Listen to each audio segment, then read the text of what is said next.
primeira que eu queria destacar é o exclusivismo dessa igreja.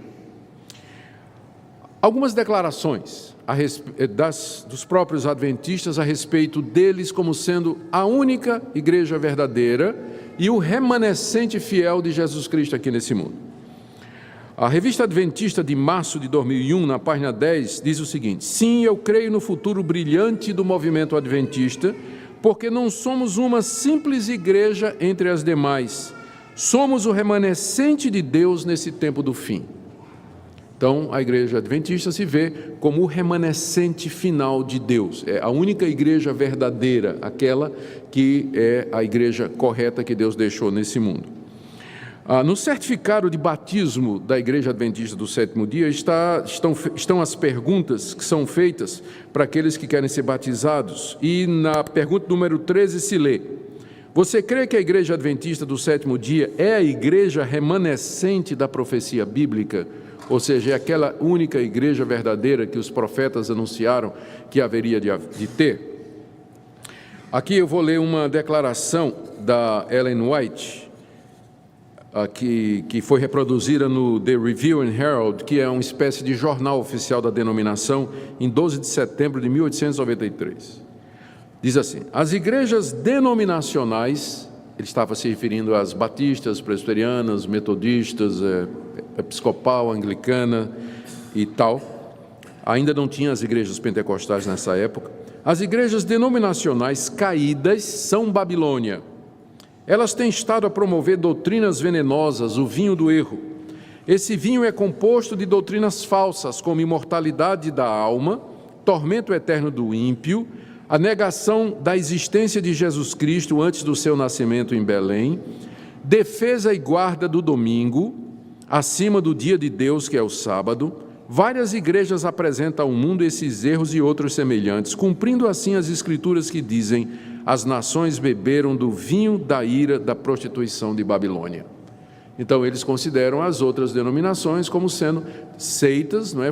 Doutrinas erradas, e o cumprimento daquela profecia de que Babilônia haveria de enganar todas as nações. A razão é porque nós observamos o domingo, a gente ensina que depois de morrer a pessoa está consciente, ou vai para o céu ou vai para o inferno, e nós dizemos que quem existiu antes de Jesus vir ao mundo era Deus Filho. Jesus passa a existir, é claro, depois que ele se torna homem, mas eles dizem não, que Jesus já existia antes de se tornar homem entre nós. Em contraste a todas esse exclusivismo da igreja adventista, as igrejas reformadas reconhecem que a verdadeira igreja de Deus, ela não está contida numa única denominação. Nós sabemos que a igreja presbiteriana, por exemplo, ela não é a única igreja verdadeira e que o reino de Deus é maior do que a igreja presbiteriana do Brasil.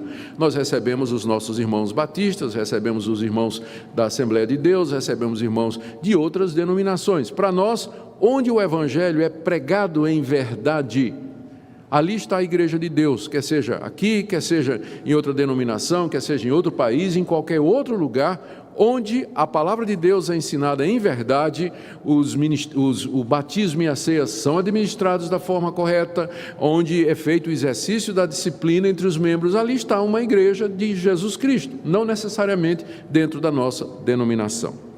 E, além disso, se a igreja adventista é o remanescente e elas tem menos de 200 anos de idade, quer dizer que ninguém se salvou em 2000 anos de história? Antes do surgimento da igreja adventista, não tinha salvação? Ela tem menos de 200 anos de existência. E o cristianismo tem 2000 anos de história. Então, a gente tem uma dificuldade com esse exclusivismo, né, que caracteriza, às vezes, uma seita. Uma das características da seita é exatamente o exclusivismo. Nós somos aquele povo que está profetizado na Bíblia e fora da nossa igreja não tem possibilidade de salvação. A segunda doutrina que eu quero destacar aqui é a doutrina de Cristo. A igreja adventista faz a seguinte declaração sobre Jesus Cristo no seu documento oficial: nisto cremos. No fundamento 4, ela diz: Deus, o Filho Eterno, encarnou-se em Jesus Cristo. Por meio dele foram criadas todas as coisas, é revelado o caráter de Deus, efetuada a salvação da humanidade e julgado o mundo. Sendo para sempre verdadeiramente Deus, ele se tornou também verdadeiramente homem. Jesus, o Cristo, concebido do Espírito Santo e nasceu da Virgem Maria. Todos nós assinaríamos embaixo essa declaração. Ela é perfeitamente evangélica. Contudo, há 2 pontos polêmicos na doutrina de Cristo, de acordo com os documentos adventistas. Primeiro, Ellen White afirmou que Jesus Cristo é o arcanjo Miguel. Ela afirma isso no livro Os Patriarcas, na página 366. E a base que ela usa é a passagem de Judas, que eu queria abrir com vocês aqui. Judas, verso 9. Nesse livro, Judas, não Iscariotes, mas irmão de Jesus, o nome Judas era bastante comum naquela época. Ele diz assim, Judas 9: Contudo, o arcanjo Miguel, quando contendia com o diabo e disputava a respeito do corpo de Moisés, não se atreveu a proferir juízo infamatório contra ele.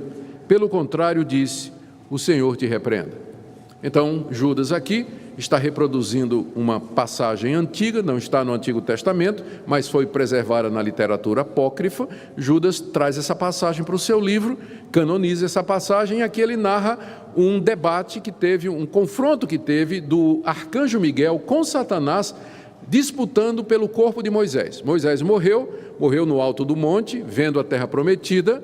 Então, Deus mandou o arcanjo Miguel para sepultar o corpo de Moisés. O diabo chegou e disse: espera aí, não, o corpo de Moisés é meu, porque Moisés matou o egípcio, e eu tenho direito a todo assassino. É isso que diz lá a fonte apócrifa, não é? E aí, Miguel e Satanás entraram num conflito, e Miguel disse: o Senhor te repreenda. E o diabo bateu as botas e foi embora, né? E então o corpo de Moisés foi enterrado. Só que Ellen White diz que Miguel aqui era Jesus. Por isso que ele diz que ele já existia antes de ser concebido no ventre da Virgem Maria. Eu vou ler o que ela fala aqui no livro O Desejaro de Todas as Nações, que é de 1896. Diz na página 421. Moisés passou para o domínio da morte, mas ele não permaneceu num túmulo. Cristo mesmo o chamou para a vida. Satanás, o tentador, tem reivindicado o corpo de Moisés por causa do seu pecado, mas Cristo, o Salvador, o trouxe para fora da sepultura. Aqui ela está confundindo o papel de Miguel com o papel de Jesus Cristo.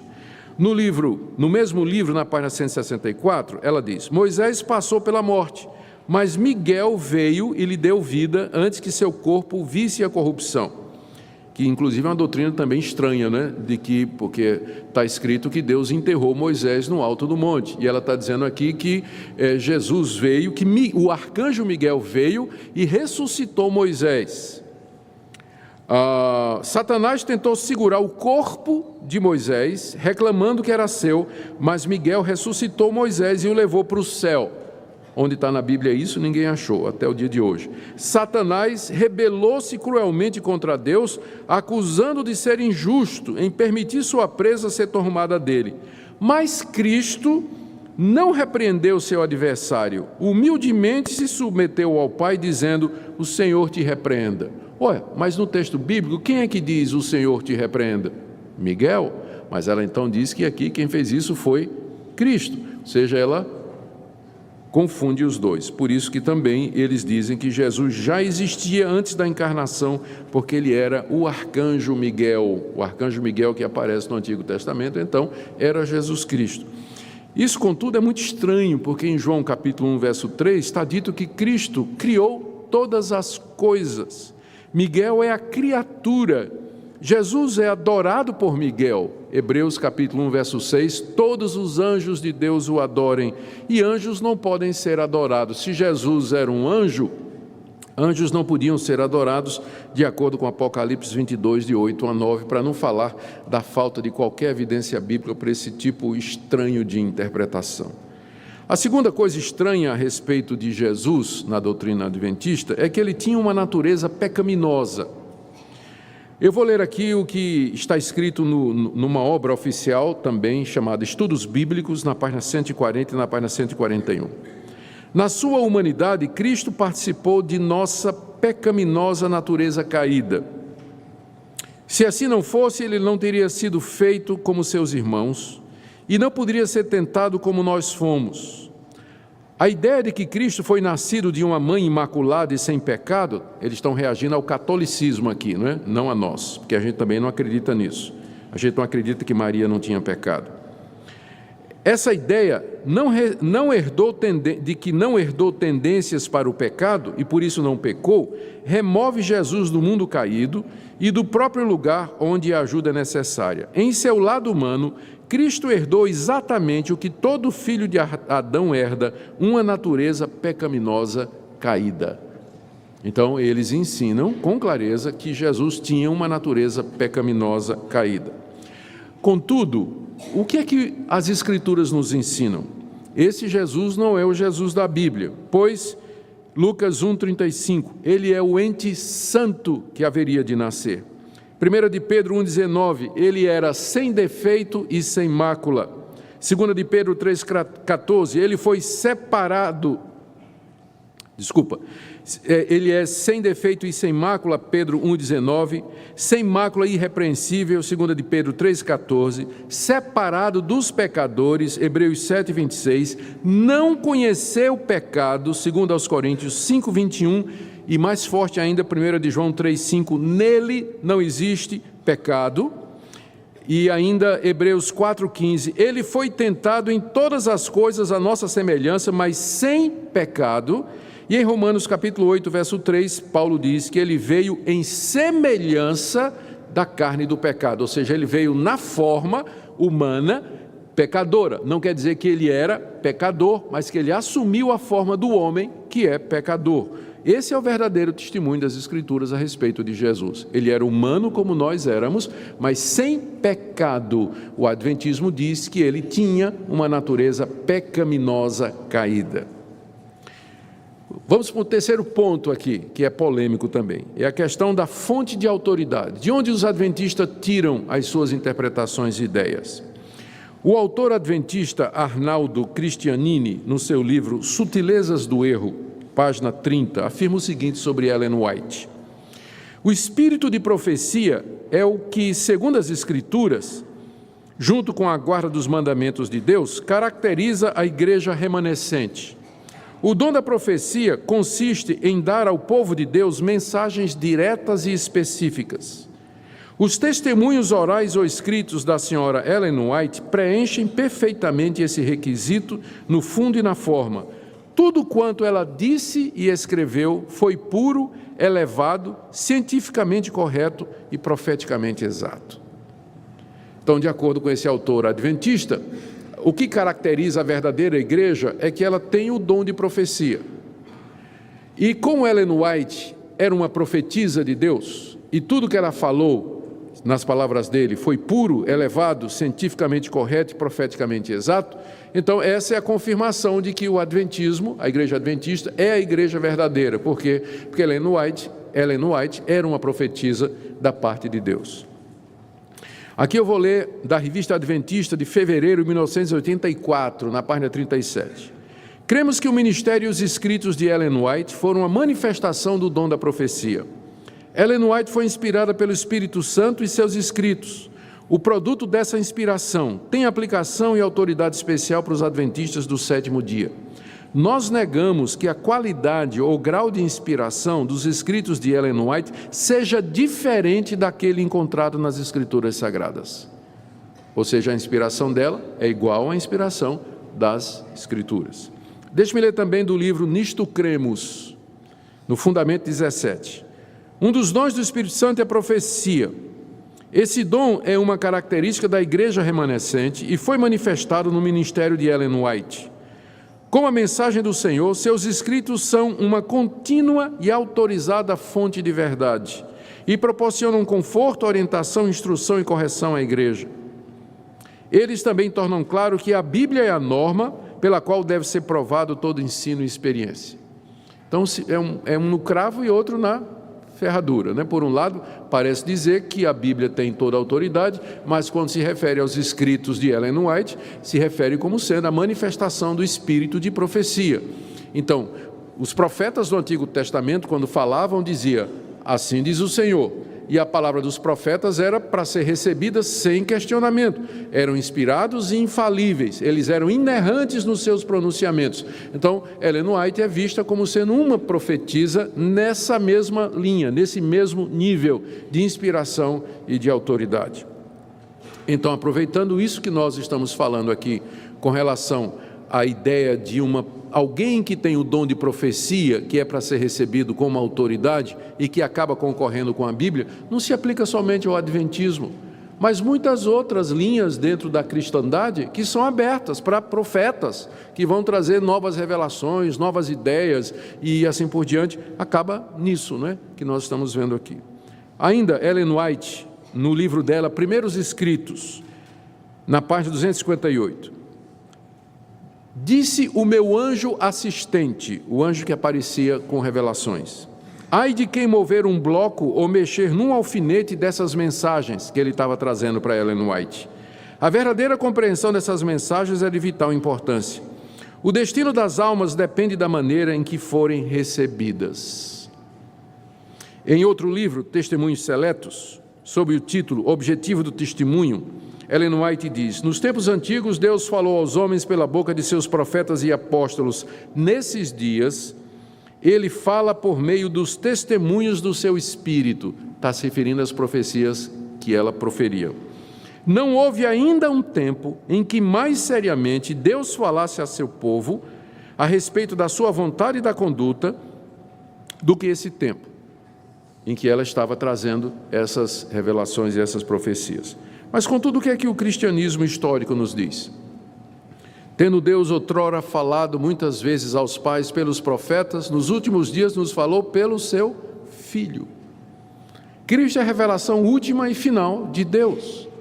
E o que Cristo fez, o que Ele ensinou, o que Ele disse e o que Ele é, tudo isso foi registrado de forma infalível e segura nas Escrituras do Novo Testamento, através dos apóstolos, que foram o canal final e último de Deus acerca da revelação. Então, em contraste com esse conceito de revelação continuada, que é a base das doutrinas ou de várias doutrinas do Adventismo, os reformados afirmam sola Scriptura. A Bíblia e somente a Bíblia. Ela é a única fonte de fé e prática. Não existe no campo reformado a possibilidade de aparecer alguém que receba de Deus uma nova revelação, um novo ensino ou uma nova prática.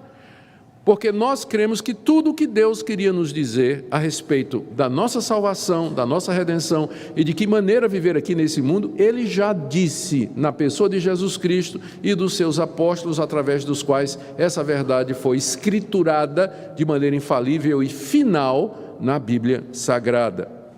Essa é a diferença, não é? Essa é a diferença. Vamos agora para... Sim, eu preciso dizer aqui que a gente valoriza os escritos dos pais da igreja, a gente valoriza os escritos de Calvino e de Lutero, mas nós não os consideramos como inspirados. Nós dizemos que eles têm erros. Calvino errou, Lutero errou, os reformados erraram em alguns pontos. Nós não colocamos os escritos deles em par com a Escritura Sagrada e nem tiramos dos escritos dele as nossas doutrinas. Nós queremos que as nossas doutrinas tenham fundamento bíblico. Se não tiver, Calvino pode dizer o que for. Nós não vamos seguir Calvino, nós vamos seguir a Bíblia. A gente segue Calvino, Lutero, Zwingli, os reformadores, enquanto eles nos disserem ou ensinarem aquilo que está de acordo com a palavra de Deus. Quarta doutrina que eu queria trazer para vocês aqui é a doutrina da salvação. Apesar da Igreja Adventista declarar que a salvação é pela graça, aparecem nos seus documentos alguns ensinos que aparentam contradizer isso. Por exemplo, no livro Testemunhos para a Igreja, de Ellen White, no volume 2, na página 316, ela diz o seguinte: ou como é importante que você veja a obra a ser feita por você antes que seja tarde demais. Você tem uma obra grande para fazer. Não engane sua própria alma, mas examine a si mesmo à luz da eternidade. É impossível você ser salvo como você está. Também nesse mesmo livro, agora no volume 4, na página 32 e 33, ela diz: Deus não pode salvar o homem contra a sua vontade, do poder dos artifícios de Satanás.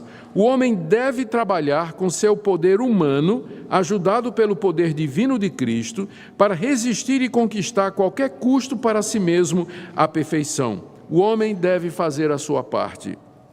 E ainda na mesma obra, na página 120, agora no volume 2, cada membro do corpo, está falando dos membros da igreja, deveria sentir que a salvação de sua própria alma depende de seus próprios esforços individuais.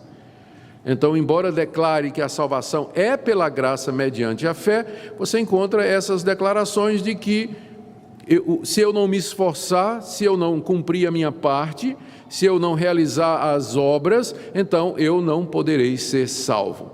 Na versão ou no entendimento reformado, a salvação é uma obra de Deus do começo ao fim. É Deus que vem ao encontro do pecador, ilumina a mente e o coração dele, regenera o seu coração, e aí então, transformado por Deus, o pecador reage. Só que as obras do pecador, elas não são meritórias, elas não são feitas para obter a salvação, mas elas são resultado da salvação que Deus já operou graciosamente no seu coração. Então, os reformados não são contra as obras. A gente diz que nós temos que praticar boas obras, só que nós não praticamos boas obras para sermos salvos. Nós praticamos boas obras porque já fomos salvos pela graça de Deus mediante Jesus Cristo. Então, essa é a diferença aqui. Ainda dentro dessa linha da doutrina da salvação, a gente fica com a impressão, lendo algumas coisas, de que para a igreja adventista do sétimo dia, a guarda do sábado é necessária para a salvação. Por exemplo, no livro de Ellen White, Testemunhos, no volume 3, na página 23, ela diz o seguinte: devemos a cada sábado fazer um balanço da semana, não é? Para verificar se na semana finda trouxe lucro ou prejuízo espiritual. Santificar o sábado ao Senhor importa em salvação eterna. No livro O Grande Conflito, que é a obra-prima dela, na página 605, ela diz: o sábado será pedra de toque da lealdade, pois é o ponto da verdade especialmente controvertido. Quando sobrevier aos homens a prova final, traçar-se-á a linha divisória entre os que servem a Deus e os que não servem. E é claro, o que é que vai determinar no dia do juízo quem serve a Deus e quem não serve? Quem é o verdadeiro crente e quem não é? A guarda do sábado. Esse é a pedra de toque, essa é a maneira pela qual Deus vai distinguir: vinde benditos de meu Pai, para a minha direita, e apartai-vos de mim, malditos, para a perdição, para a minha esquerda. Ou ainda outro ponto aqui, com relação à certeza da salvação. Ellen White, no livro dela, eu tenho o título em inglês, Christ Object Lessons, a tradução seria lições das quais Cristo é o objeto, ou lições que tratam de Jesus Cristo. É de 1900 esse livro, e na página 155 ela diz: aqueles que aceitaram o Salvador, embora sinceros em sua conversão, nunca deveriam ser ensinados a dizer ou sentir que eles estão salvos. Isso é enganoso. Faz sentido, porque se Cristo entrou no santuário celeste para investigar os nossos pecados e ele não terminou a obra ainda para dizer quem é salvo ou não, nenhum adventista pode ter certeza de que está salvo. Tem que esperar que Cristo termine a segunda parte da sua obra da redenção que ele está fazendo no céu. Então faz sentido dizer, não é? Se eu tenho que me esforçar para ser salvo, se a guarda do sábado é necessária para a salvação, então, como eu não tenho certeza se eu vou guardar o sábado até o final da minha vida, eu também não posso ter certeza da minha salvação. Então, a própria Ellen White, consistentemente, ela diz que um adventista não pode dizer que tem certeza da salvação, porque isso, nas palavras delas, é enganoso. Mas, na verdade, o que é que a Bíblia nos ensina? A Bíblia ensina que nós somos salvos pela graça de Deus mediante a fé. Deus amou o mundo de tal maneira que deu o seu Filho unigênito para que todo aquele que nele crê não pereça, mas tenha aqui, agora, a vida eterna. Está escrito na primeira carta de João, lá no final, João terminando a carta, ele diz: eu escrevi estas coisas para que vocês saibam que vocês têm a vida eterna, a vocês que creem no nome do Filho de Deus. O tempo todo a Escritura nos dá segurança de que a obra de Cristo é completa e verdadeira. Se nós crermos no Senhor Jesus, na sua obra completa, final na cruz do Calvário pelos nossos pecados, nós podemos ter certeza, porque a salvação não depende da incerteza da minha constância ou da incerteza da minha perseverança, mas a salvação depende da fidelidade do Deus imutável, e Ele não muda, e Ele prometeu salvar aqueles que são seus. Então é bem diferente essa abordagem. Deixa-me correr agora para a quinta doutrina, que eu quero mostrar a diferença aqui. Essa é mais conhecida, é o sono da alma, ou a mortalidade da alma. Para a igreja adventista, ao morrer, o homem entra no estado de sono. Não há, portanto, alma no homem. No livro Nisto Cremos, está escrito: a morte é um estado inconsciente para todas as pessoas. Enquanto que nas igrejas cristãs históricas se diz que quando a pessoa morre, ela vai ou para o céu ou para o inferno, e ela está consciente, ela está viva, ela não está dormindo, ela está consciente do que ela está sentindo, alegria ou sofrimento. Os adventistas dizem que a pessoa, quando morre, ela fica inconsciente, né? Que eles chamam sono da alma. Eles dizem que as almas dos justos dormem até a ressurreição e o dia do juízo final. E que esse sono da alma é um estado de silêncio, inatividade e inteira inconsciência. Eles baseiam essa crença principalmente no livro de Eclesiastes, capítulo 9:5, que diz assim: os mortos não sabem coisa nenhuma. Mas o contexto mostra que essa passagem, que nessa passagem, o autor do livro de Eclesiastes está falando sobre a relação dos mortos com a vida terrena, e não sobre o estado da alma depois da morte. É claro que o morto não sabe de nada, ele está morto. O que ele vai saber do que está acontecendo aqui nesse mundo? Está se referindo do corpo com relação à existência terrena, né? Não está falando do que acontece depois da morte. Então a passagem é só ler no contexto e você vai ver que é isso que o autor está dizendo. Quando a pessoa que morre, o corpo dela, não tem mais relação nenhuma com esse mundo aqui. Não está falando em nada da sobrevivência da alma. Tanto é que no próprio livro de Eclesiastes, no final, está dizendo que quando morremos, o corpo volta ao pó como era e o espírito volta a Deus que o deu. No próprio livro de Eclesiastes fala isso. Para Ellen White, o primeiro sermão, adivinhe para Ellen White, quem pregou o primeiro sermão sobre a imortalidade da alma? O diabo. No jardim do Éden, quando chegou para Eva e disse: certamente não morrerás. Então esse foi o primeiro sermão sobre imortalidade, e que foi pregado pelo diabo. Ela também diz: a teoria da imortalidade da alma é uma das falsidades que Roma tomou emprestada do paganismo e incorporou à religião da cristandade. Queridos, a Bíblia, contudo, diz que ao morrer o homem, o seu espírito sobrevive. Mateus 10:28, Jesus Cristo disse: não temam aqueles que podem matar somente o corpo, temam aquele que pode lançar no inferno não somente o corpo, como também a alma. Eclesiastes 12:7, que eu já citei: quando o homem morre, o corpo volta ao pó como era e o espírito volta a Deus que o deu. De acordo com a Bíblia, o homem continua consciente de si mesmo, com todas as suas faculdades em atividade depois da morte, seja ímpio ou justo. Leia a história do rico e Lázaro, onde lá Jesus Cristo narra de maneira descritiva, vívida e gráfica a situação perfeitamente consciente daquele rico que morreu, se viu no inferno em sofrimento e lembrou-se dos seus irmãos aqui na terra. Queria inclusive que Lázaro voltasse para evangelizar os seus irmãos, perfeitamente consciente.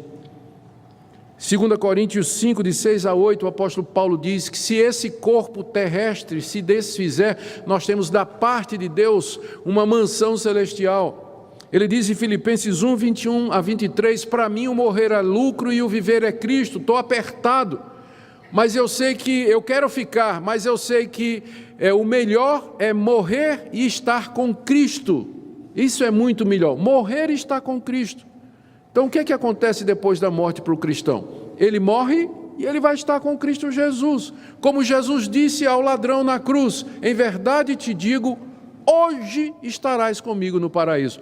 Para quebrar a força desse versículo, alguns intérpretes adventistas, eles pontuam diferente. Eles dizem assim que o que Jesus na verdade disse foi o seguinte: em verdade te digo hoje, vírgula, estarás comigo no paraíso. Mas faz sentido, em verdade te digo hoje, ele ia dizer quando? Ontem? Amanhã? Claro que não. Em verdade te digo, hoje estarás comigo no paraíso, Jesus disse ao ladrão na cruz, não é? Quando a Bíblia fala da morte como um sono, é uma referência ao corpo. O corpo parece dormir, é uma referência ao corpo e não à alma. Deixe-me ir para uma sexta. Só um minutinho, eu vou pegar uma aguinha aqui.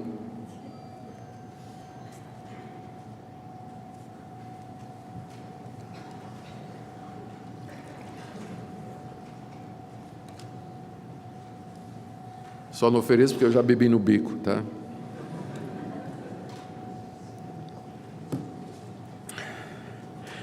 Vamos agora para uma das doutrinas mais estranhas da Igreja Adventista, ou seja, que Satanás levará sobre si os nossos pecados. Segundo a Igreja Adventista, todas as nossas iniquidades serão carregadas pelo diabo. Segundo eles, durante o milênio, Satanás levará sobre si a culpa dos pecados que fez o povo de Deus cometer e será confinado a uma terra desolada e sem habitantes. Essa doutrina estranha é baseada em Levítico. Eu vou ler para vocês. Aqui, os adventistas ensinam que o bode emissário que aparece nessa leitura, ela simboliza Satanás. Deixa eu ler aqui, se você quiser acompanhar. Levítico 16, 15 a 16 e Levítico 16, 22 e verso 26. Eu traduzi aqui, está aqui. Ali Moisés está descrevendo de que forma Arão, o sumo sacerdote, deveria oferecer sacrifícios pelo povo. Então Arão tinha que trazer dois bodes. Então sobre o primeiro bode, Moisés diz o seguinte: Arão imolará o bode da oferta pelo pecado. Imolar significa, né, meter a faca, deixar o sangue correr. Arão imolará o bode da oferta pelo pecado, que será para o povo, e trará o seu sangue para dentro do véu, onde estava a arca da aliança e o propiciatório, onde aquele sangue seria salpicado em favor do povo de Israel. Havendo, pois, acabado de fazer expiação pelo santuário, sacudido o sangue do bode no santuário, pela tenda da congregação e pelo altar, então Arão fará chegar o bode vivo. Arão porá as mãos sobre a cabeça do bode vivo e sobre ele confessará todas as iniquidades dos filhos de Israel, todas as suas transgressões, todos os seus pecados, e os porá sobre a cabeça do bode e enviá-lo-á ao deserto pela mão de um homem à disposição para isso. Assim aquele bode levará sobre si todas as iniquidades deles para a terra solitária, e o homem soltará o bode no deserto. Levítico 16, de 20 a 22. Então vocês entenderam como era o ritual. Trazia dois bodes, e eles iam tirando para o ímpar, né, para ver quem é que ia morrer no caminho, né, porque um ia ficar vivo e o outro não, né? Então o sacerdote pegava um, degolava, o sangue era derramado, era aspergido no altar, no santuário, e significava o derramamento de pecados em propiciação ao pagamento pelos pecados do povo. Depois o bode vivo era trazido para o sumo sacerdote, ele colocava a mão em cima do bode vivo, confessava os pecados do povo de Deus, e aí um homem levava aquele bode para o deserto e soltava o bode lá no deserto, e o bode ia embora, levando os pecados do povo de Deus. Olha a interpretação que Ellen White dá dessa passagem. Ela diz que no dia da expiação, ela descreve, né, no dia da expiação, o sumo sacerdote toma uma oferta da congregação, entra no lugar santíssimo com o sangue dessa oferta, asperge sobre o propiciatório, que é o primeiro bode, diretamente sobre a lei para satisfazer suas reivindicações. Então, em caráter de mediador, toma sobre si os pecados e os retira do santuário. Aqui ela já começa a interpretar. Ela diz que na hora que o sumo sacerdote saía de dentro do santuário, onde tinha salpicado o sangue, ele assumia sobre si os pecados do povo de Israel. Então ele, carregado com os pecados de Israel, ele saía. Colocava as mãos sobre a cabeça do bode emissário, confessava todos esses pecados e transferia assim, figuradamente, de si para o bode. E esse bode levava então os pecados que eram considerados para sempre separados do povo. Aí ela diz, verificou-se também que ao passo, esse verificou-se também é que ela aqui recebe a revelação, não é? Verificou-se também que ao passo que a oferta pelo pecado apontava para Cristo, aquele primeiro bode sacrificado apontava para Cristo, como mediador, o bode emissário tipificava Satanás, autor do pecado, sobre quem os pecados dos verdadeiros penitentes serão finalmente colocados.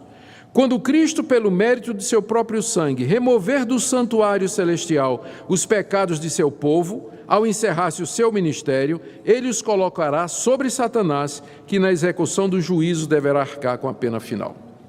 Vou fazer um resumo aqui, tá, da sequência de como é que funciona isso. Então, de acordo com Ellen White, o que é que vai acontecer? Primeiro, os pecados dos crentes são lançados no santuário do céu e lá ficam. Quando Cristo morreu na cruz pelos nossos pecados foram lançados sobre Cristo. Cristo subiu e entrou no santuário celestial, levando nossos pecados lá no santuário celestial. Os pecados do santuário celestial são transferidos para Cristo e se tornam dele. Esses pecados nossos que estão em Cristo, quando ele vier uma segunda vez, ele vai lançar sobre Satanás. E Satanás, então, durante 1000 anos vai vagar sobre a terra, levando os nossos pecados sobre ele. E quando Deus aniquilar Satanás, então nossos pecados serão finalmente aniquilados. Em suma, a essência do plano da salvação ensinado pela Igreja Adventista aparenta fazer de Satanás corredentor, ou participante na obra da redenção, como alguém que vai sofrer e ser destruído pelos pecados dos homens. Ou seja, a nossa redenção não está completa até que Satanás seja aniquilado e com ele os nossos pecados. O Dr. McNair, comentando essa passagem lá de Levítico sobre os 2 bodes, ele diz, a verdade é que os 2 bodes são uma oferta pelo pecado. E, evidentemente, eles são uma dupla representação de Cristo. Os 2 bodes representam Cristo. Não é que um representa Cristo e o outro representa o diabo. Os 2 representam Cristo. O ponto principal é que os pecados pelos quais o primeiro bode morre são levados embora pelo segundo. É isso que Cristo fez, está apontando para Jesus Cristo, não tem nada que meter o diabo aqui no meio. De onde é que vem essa ideia de que os pecados serão lançados no diabo? Uma doutrina tão importante assim deveria ter alguma base bíblica, ou aparecer em algum lugar no Novo Testamento. Mas o que é que o Novo Testamento diz? Que ele é a propiciação pelos nossos pecados, se referindo a Jesus Cristo, que na cruz do Calvário ele efetuou uma completa e final redenção. Em nenhum lugar da Escritura se fala a respeito dessa doutrina estranha. Vamos agora para a guarda do domingo, como dia do Senhor, que é o 7º ponto. São só 32 pontos, vocês fiquem tranquilos. Nós vamos terminar em tempo para o culto da tarde, pode ficar tranquilo. Para a Igreja Adventista, a observância do domingo constitui apostasia. Isso que nós estamos fazendo hoje é apostasia. O que é que diz Ellen White no livro Testemunhos, volume 3, página 397? A lei da guarda do primeiro dia da semana é o produto de um cristianismo apóstata. O domingo é filho do papado, exaltado pelo mundo cristão acima do sagrado dia do repouso de Deus. Ela diz também que a guarda do domingo é fruto do mistério da iniquidade, que Paulo menciona lá em 2 Tessalonicenses. Literalmente aqui no livro Testemunhos, volume 2, página 318, ela diz: a observância do domingo deve a sua existência ao mistério da iniquidade, e sua imposição será o virtual reconhecimento dos princípios que são a pedra angular do romanismo. Mas será que é isso que as Escrituras desejam nos ensinar sobre o 4º mandamento? Lembra-te do dia de sábado para o santificar? Como Cristo é o Senhor do sábado, isto é, o sábado é que se submete a Ele. Vejamos as razões pelas quais os cristãos observam o domingo. Primeiro, Cristo ressuscitou no primeiro dia da semana. O primeiro dia da semana foi o dia especial das manifestações de Cristo ressuscitado. Ele manifestou-se pelo menos 5 vezes no primeiro domingo e outra vez no domingo seguinte. O Espírito Santo foi derramado no dia de Pentecostes, no dia de domingo. Os cristãos dos tempos apostólicos costumavam se reunir aos domingos para celebrar a ceia do Senhor, pregar e separar suas ofertas para o Senhor. Atos 20, capítulo 7, 1 Coríntios 16, Atos capítulo 20, verso 7, 1 Coríntios capítulo 16, 1 e 2. Agora deixe-me só trazer o testemunho da história da igreja. Segundo os adventistas, o sábado foi uma invenção de Constantino no século IV, quando ele declarou o cristianismo como sendo a religião oficial do Império Romano e criou a instituição igreja, e ele pegou o dia do sol, que era no domingo, e transformou no dia do Senhor Jesus. Então eles dizem que foi só a partir de Constantino que o domingo virou o dia oficial da guarda dos cristãos. Mas eu quero ler aqui a carta de Barnabé, datando do ano 100, portanto 300 anos antes de Constantino. Nós celebramos o primeiro dia com regozijo, no qual Jesus ressuscitou da morte e após ter aparecido subiu aos céus. Carta de Barnabé, datando do século I.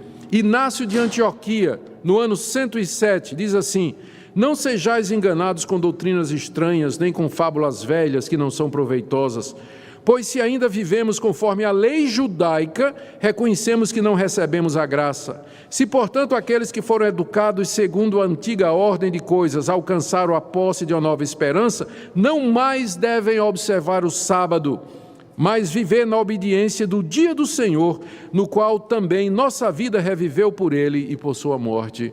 Aqui é Inácio de Antioquia, no ano 107, já falando que não mais se guardava o sábado, mas o primeiro dia da semana. O mesmo Inácio de Antioquia, na carta aos Magnesianos, datando de 110, o cristão deixa a velha ordem, já não guarda o sábado, senão o domingo, dia em que também amanheceu a nossa vida por graça do Senhor, emérito na sua morte. Justino Mártir, no ano 145, e no dia chamado domingo, todos, quer da cidade, quer do campo, nos reunimos em um lugar, lemos as memórias dos apóstolos e dos profetas, trazem pão e vinho, dando graças. O presidente ora e o povo responde amém. Todos nós fazemos reuniões comunitárias aos domingos, porque é o primeiro dia da semana no qual Deus formou o mundo e porque nesse dia o nosso Senhor e Salvador Jesus Cristo ressuscitou dos mortos. Estou lendo Justino Mártir, do ano 145. Dionísio de Corinto, do ano 170, no seu comentário às cartas paulinas, no primeiro capítulo afirma que a igreja havia passado a guardar o dia do Senhor, que é o domingo. Bardessanes de Edessa, no ano 180, em certo dia, o primeiro da semana, nós nos reunimos e lemos e nos abstemos de alimentação. Eles costumavam jejuar no dia de domingo. Orígenes, no ano 225, nós costumamos guardar certos dias, como por exemplo, o dia do Senhor, que é o primeiro dia da semana. Anatólio de Laodiceia, 270 depois de Cristo, a festa solene da ressurreição do Senhor deve ser comemorada no dia do Senhor. Constituições apostólicas do terceiro século, no dia da ressurreição do Senhor, isto é, no dia da Senhor, não deixeis de vos reunir, dando graças a Deus. Cipriano de Cartago, do terceiro século, quando Cristo veio, tudo em verdade foi cumprido.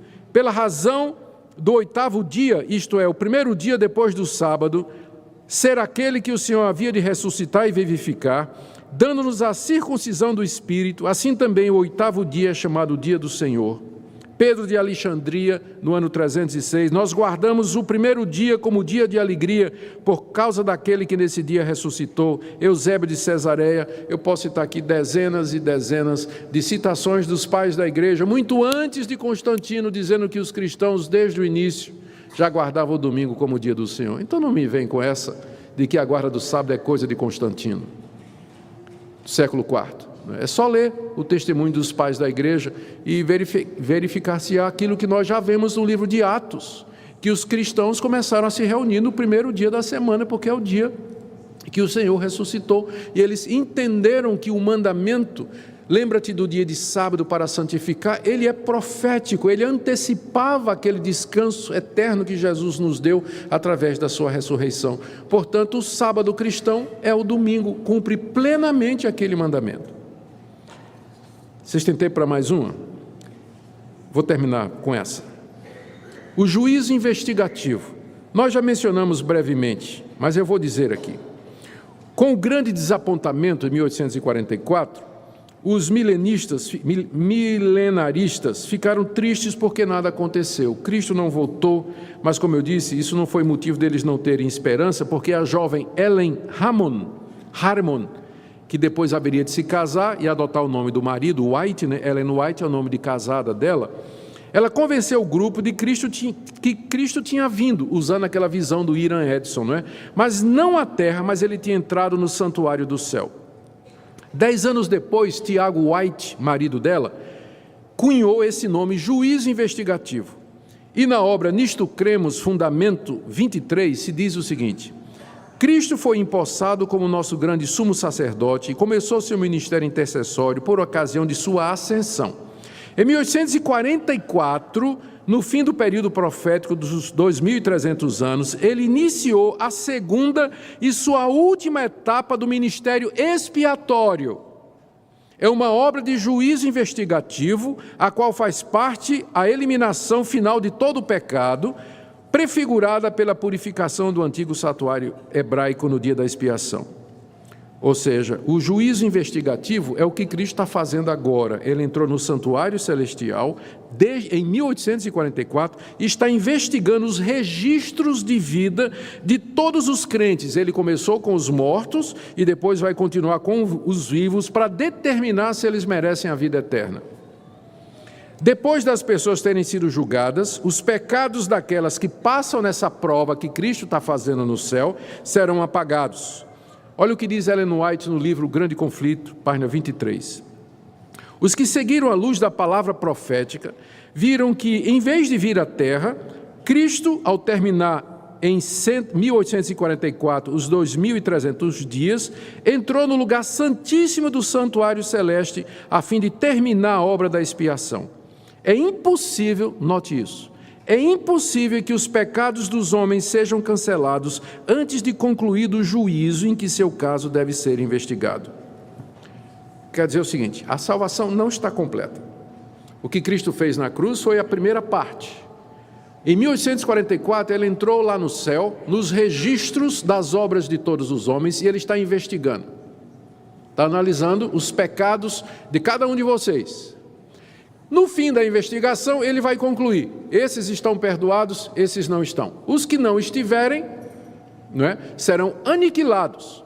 Os pecados desaparecerão porque Cristo vai lançá-los sobre Satanás. E Satanás vai levar esses pecados pela terra desolada. Ou seja, a obra da redenção não está completa. Cristo ainda está no processo de redenção e expiação do seu povo, com a segunda parte do juízo investigativo. Mas será que essa doutrina tem apoio escriturístico? Resposta é não. A Bíblia diz que Cristo de fato já entrou nos céus, que está sentado à majestade de Deus e intercedendo por nós. Ele não tem mais investigação, não tem mais expiação, não tem mais nada que Cristo faça para nos salvar dos nossos pecados. Na cruz do Calvário ele gritou: está consumado. Acabou a obra de redenção, já foi feita por Ele. Quando Ele ressuscita dos mortos, sobe aos céus, está sentado à direita de Deus, Ele está intercedendo por nós. Não há mais nada a ser feito por Ele para a remissão de pecados. Essa doutrina do juízo investigativo, ela atenta contra a obra final de Cristo, a doutrina da salvação pela graça, a mediação de Jesus Cristo como único e suficiente Salvador, e atenta contra a sua intercessão por nós nos céus. Para mim, essa é a doutrina mais complicada e mais difícil da Igreja Adventista. Conclusão. Nós precisamos ter cuidado para não generalizar, como eu disse no início. Dentro do Adventismo existem diferentes linhas e correntes. Você pode encontrar adventista que não vai concordar. gente, inclusive, que não concorda que Ellen White era profetisa. E se não concorda que Ellen White era profetisa, aí não vai aceitar a doutrina do juiz investigativo, que Miguel era Jesus, que Satanás vai levar os nossos pecados, porque tudo isso tem origem nas ideias de Ellen White. Então, se um adventista não aceita as doutrinas de Ellen White, então, alguns deles são bem evangélicos. Você vai encontrar adventistas que eles se consideram adventistas porque eles ainda acham que sábado é o dia que eles têm que guardar. Mas mesmo assim você vai encontrar adventistas que vão dizer, não, eu guardo o sábado porque eu acho que é o dia correto, mas não é necessário para a salvação. Então não vamos generalizar, dentro do campo adventista você vai encontrar diferentes linhas, mas a igreja adventista clássica, histórica, ela afirma essas coisas que eu acabei de dizer para vocês. Então, relembrando também o que eu disse, o que nós estamos comparando aqui são doutrinas. Nós não estamos entrando no caráter individual, julgando o destino individual de cada um diante de Deus. Estamos apenas dizendo que essas doutrinas que foram declaradas aqui, elas são incompatíveis com a Bíblia e nós temos uma posição completamente diferente dentro do cristianismo histórico, especialmente reformado. A nossa conclusão é que essas doutrinas que nós examinamos aqui, elas são erradas e algumas delas são heréticas mesmo e contrárias ao Evangelho de Jesus Cristo. Portanto, ao lidar com os nossos amigos adventistas, antes de você generalizar, você vai ter que fazer um monte de pergunta para ele, né? Você acredita nisso, você acredita nisso, você acredita nessa linha e tudo mais, e assim por diante. Por outro lado, também, quando for de lá para cá, quando vierem para você dizendo assim, nós também somos evangélicos, faça também essas perguntas. Tá, você é evangélico, mas onde é que está Jesus agora? Não, ele está no santuário. Desde 1844. Fazendo o quê? Investigação pelos nossos pecados. Então, eu tenho dificuldade em entender que você seja evangélico, amigo. Quem é que o diabo vai levar os nossos pecados no final? Vai. Então, está difícil também, companheiro. Então, entende? Tem que ser caso a caso antes de você fazer um julgamento geral. Por que eu trago essas coisas para a igreja? Porque a verdade importa. Porque o que salva não é a fé, mas é a fé na verdade. É isso que salva. E nós precisamos ter convicção e certeza daquilo que cremos e nos firmarmos naquilo que está revelado na Escritura, nossa única regra de fé e prática. A Igreja Adventista é conhecida por sua ênfase no sábado como dia de repouso, a observância do qual é um dos pilares de sua fé. Eles baseiam essa prática no quarto mandamento, que nos ensina a descansar no sétimo dia, conforme registrado em Êxodo 28. No entanto, devemos lembrar que, na nova aliança em Cristo, fomos libertos da obrigação legalista do cumprimento da lei, conforme revela Colossenses 2,16. Portanto, ninguém vos julgue pelo comer ou pelo beber, ou por causa de dias de festa, ou da lua nova, ou dos sábados. Estas coisas são sombras das que haveriam de vir, porém o corpo é de Cristo. O verdadeiro descanso que encontramos em Cristo não está atrelado a um dia específico, mas é uma condição espiritual. Outro aspecto importante a considerar é a crença adventista no estado do homem após a morte e a doutrina da aniquilação. Enquanto a Igreja Adventista ensina que, após a morte, os ímpios serão destruídos em vez de sofrerem eternamente no inferno, é vital que examinemos a Bíblia cuidadosamente sobre o que as Escrituras realmente dizem a respeito do destino eterno. O ensino ortodoxo sobre a condenação eterna é sustentado em passagens como Mateus 25:46. Onde Jesus fala da condenação dos ímpios a um castigo eterno. Nossa compreensão do juízo final e das consequências do pecado deve sempre ser enraizada na verdade revelada da Palavra de Deus. Além disso, a Igreja Adventista possui uma ênfase significativa em profecias e em um entendimento particular do livro de Daniel e do Apocalipse. A figura de Ellen G. White, uma das fundadoras do movimento, é central para suas doutrinas.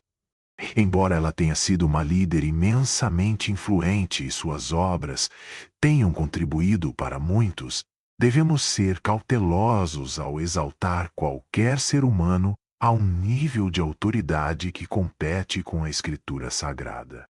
Assim, enquanto em muitas doutrinas os adventistas concordam com os fundamentos da fé cristã, a deidade de Cristo, a salvação pela graça e a importância da Bíblia, é vital que cada um de nós, como cristãos, examine nossas crenças e as dos outros à luz das Escrituras. Somos chamados a examinar tudo e retendo o que é bom, conforme 1 Tessalonicenses 5:21 nos ensina. É através desse processo de avaliação que se torna possível discernir entre as verdades e as distorções da mensagem evangélica. Por fim, é essencial que, ao abordarmos essas questões, façamos isso com amor e humildade.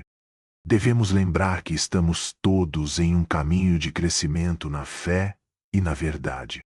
É fundamental que, ao discorrer sobre as diferenças, o façamos em um espírito de unidade e respeito, orando sempre para que o Espírito Santo nos guie em toda a verdade.